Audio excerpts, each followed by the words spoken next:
인류 문명사를 되돌아보면 몇 번에 걸쳐 도약의 기회가 있었고 선각자들도 있었습니다. 지중해 절대 강국으로 부상하게 된 로마는 도시 문명을 일으키면서 문명시대 여명기에 접어들었습니다. 로마는 시대적 요구에 부응하지 못하면 역사적 퇴행으로 빠져들게 되는 위태로운 정점에 올라 있었습니다. 이것은 시대가 요구하는 과제였습니다. 무언의 압박이었습니다. 인류 공존과 번영은 그냥 주어지는 게 아닙니다. 시대적 요구가 충족되지 못하면 없었던 일이 돼버리고 도약의 발판은 벼랑 끝이 되면서 날개가 없는 물체는 추락합니다. 바로 그때 혜성처럼 나타난 사람이 카이사르였습니다.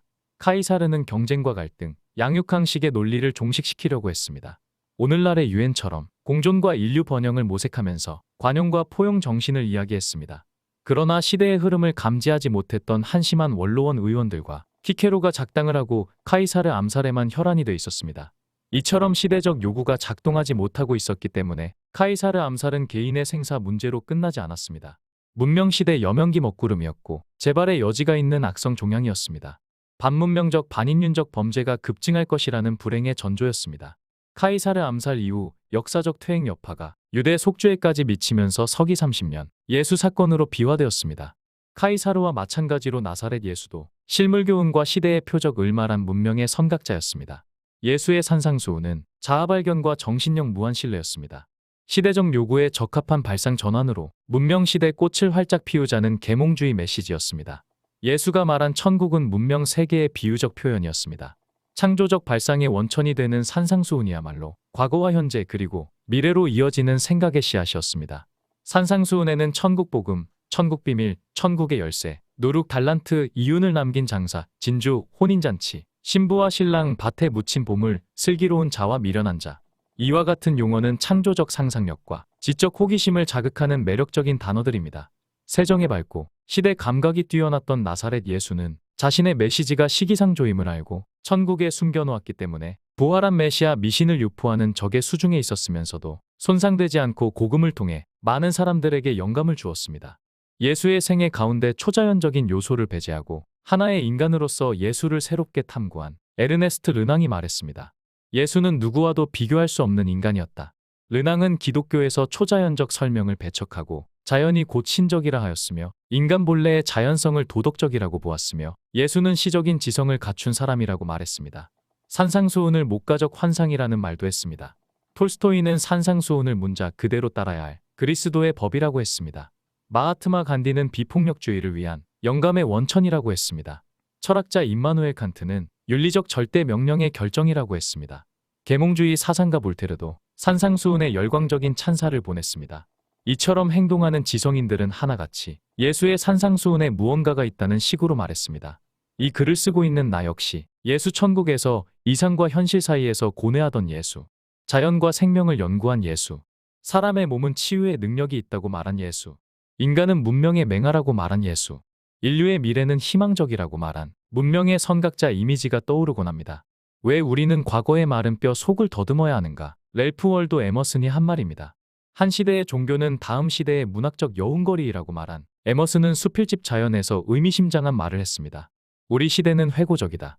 우리 시대는 조상들의 무덤을 세운다. 우리 시대는 전기, 역사, 비평을 적는다. 앞선 세대들은 신과 자연을 대면했는데 우리는 그들의 눈을 통해서 신과 자연을 본다. 왜 우리도 우주와의 본래 관계를 즐길 수 없는 것인가?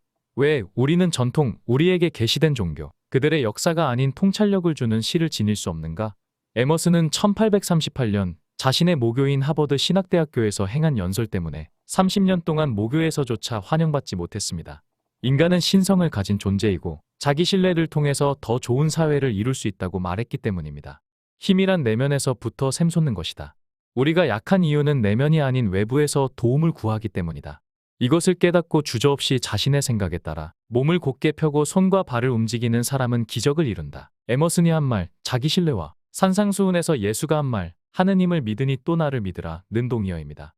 예수가 문명 세계를 말할 때 바리새파 랍비들은 많은 자선이 평화를 가져온다. 가난한 자들에게 복이 있다.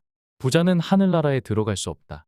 이처럼 말장난에 불과한 현학적인 표현을 써가면서 잠언인 양 가르치고 있었기 때문에 예수는 눈의 가시 같은 존재였고 예수를 볼 때마다 랍비들은 선험적 열등의식에 빠지곤 했습니다. 그러기 때문에 기원전 44년 카이사르 암살과 예수 십자가 사건, 그리고 서기 70년 유대 멸망은 문명시대 여명기 먹구름이었다는 혼란스러운 시국 상황에서 논해되어야 합니다. 예수는 협잡과 농간으로 자신들 목적을 달성하려던 사악한 배단이 사람들 때문에 십자가상에서 죽임을 당했습니다. 예수 사건은 억지 혐의 적용, 법적 절차를 무시한 재판 진행, 여론에 휘둘린 빌라도 총독의 무리한 판결이 분명합니다.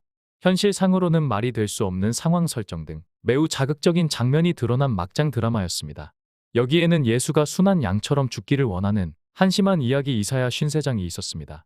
예수가 죽고 50일이 되는 오순절 배단위 사람들이 다시 다락방에 모여 그들의 수건사업이었던 예루살렘 시가지 거점 확보 자축 행사가 있었습니다. 그러니까 겨자씨 비유를 통해서 자아발견과 정신력 무한신뢰를 말한 예수에게 배단위 사람들은 찰거머리 같은 존재들이었습니다. 그런데다가 예수 시신 동굴무덤 방치는 총독과 예수를 싸잡아 음해하려는 범죄였습니다. 백성의 안위를 책임져야 할 총독이 흉악범 바라바를 방면하고 무고한 예수에게 십자가 처형을 지시한 것만으로도 황제에게 고발할 수 있었지만 예수 시신을 동굴무덤에 방치함으로써 그리스도 부활 허망지서를 유포하는 무리가 예수를 선전하게 함으로써 문명의 선각자 예수가 무슨 말을 했는지 모르게 하려는 비열한 음모였습니다. 비열한 음모에 부안해동한 자가 또 있었습니다. 바울은 예수와 일면식도 없는 사람이었습니다. 그런데도 자기가 다락방에 있을 때 예수가 최후의 만찬을 주재하는 광경을 목격한 것처럼 고린도 사람들에게 보낸 편지에서 거짓말을 했습니다. 주 예수께서 잡히시던 밤에 떡을 축사하시고 이르시되 이것은 너희를 위하는 내 몸이니 이것을 행하여 나를 기념하라 하시고 식후에 또한 그와 같이 잔을 가지시고 이르시되 이 잔은 내 피로 세운 새 언약이니 이것을 행하여 마실 때마다 나를 기념하라 하셨으니 너희가 이 떡을 먹으며 이 잔을 마실 때마다 주의 죽으심을 그가 오실 때까지 전하는 것이니라. 이와 같은 허위 사실을 서기 55년경 유포하니까 거짓말이 눈덩이처럼 불어나면서 서기 65에서 70년 나온 것으로 추정되는 마가복음에서는 예수 신화의 역사적, 지리적 배경을 추가했고 그 다음에 나온 마태와 누가복음에서는 예수 탄생과 부활에 대한 세부 내용을 윤문했으며 요한복음에서 기독교 신학이 견고해졌기 때문에 랍비 니고데모와 아리마대 요셉의 예수 시신 동굴무덤 방치와 바울의 거짓말 최후의 만찬은 문명의 선각자 예수와 아무런 관련이 없는 딴 세상 이야기였습니다. 이와 같은 사실을 로마 가톨릭이 모를 리 없었습니다. 로마 가톨릭은 이 점을 심각하게 고민한 나머지 교부들만 성경을 읽고 일반인들에게는 공개하지 않았습니다. 그러나 15세기 중반 이탈리아 베네치아에서 독일이 발명한 인쇄술을 훨씬 앞질러 마누치오가 설립한 다국적 출판회사에서 다양한 외국 문자의 인쇄가 가능해졌습니다. 라틴어는 말할 것도 없거니와 아랍어의 코란, 히브리어 탈무드, 그리스어와 아르메니아어로 된 책도 출간했습니다. 가톨릭 신부였던 에라스미스도 1516년 신약 성서의 각종 그리스어 원전 사본을 합쳐서 최초로 그리스어 성서를 활자화하고 상세한 주해와 라틴어 번역을 첨가한 교정 그리스어 신약 성서를 펴냈습니다. 가톨릭은 그 책을 일반에게 공개하는 것을 원치 않았습니다. 그 무렵 마르틴 루터가 종교개혁을 주장하면서 에라스미스 라틴어 신약 성경을 독일어로 번역하고 1522년 출간했습니다. 3년 후 윌리엄 틴데일도 독일어 신약 성경을 영어로 번역했습니다. 영문 신약 성경 3000부를 출판하여 비밀리에 영국으로 반입하는 데 성공했지만 로마 가톨릭의 눈치를 봐야 했던 영국 국왕 헨리 8세가 시중에 유통되던 성경을 모두 소각했습니다. 그런데도 계속 반입된 18,000부 중에서 2부가 오늘날 대형박물관에 있다고 합니다. 금서를 발행한 틴데일은 황제의 법령에 의해 1536년 화형으로 죽임을 당했습니다. 그 당시 마르틴 루터는 바르트부르크 성주 프리드리히 보호를 받고 있었기 때문에 목숨을 부지할 수 있었습니다. 왜 로마 가톨릭은 사람들을 죽이면서까지 신약 성경 출판과 보급을 막으려고 했을까요? 앞에서 이미 말한 바 있거니와 신약 성경은 역사적 사실이 아니기 때문이었습니다.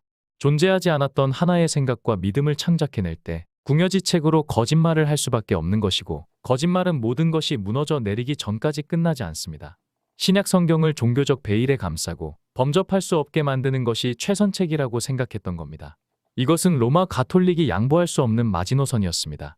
그런데 루터가 종교개혁을 하면서 신약 성경을 널리 보급했기 때문에 정교하게 맞물려 돌아가는 톱니바퀴 구조인 로마 역사 관점에서 신약 성경을 탐구하면 사실과 거짓의 경계를 모호하게 허물어뜨린 구체적 사례가 속속 드러나기 마련이고 루터의 종교개혁으로 말미암아 거짓말 쓰나미가 발생했다는 사실을 세상 모든 사람들이 알게 되는 것이라서 이것이야말로 역사의 아이러니가 되는 겁니다.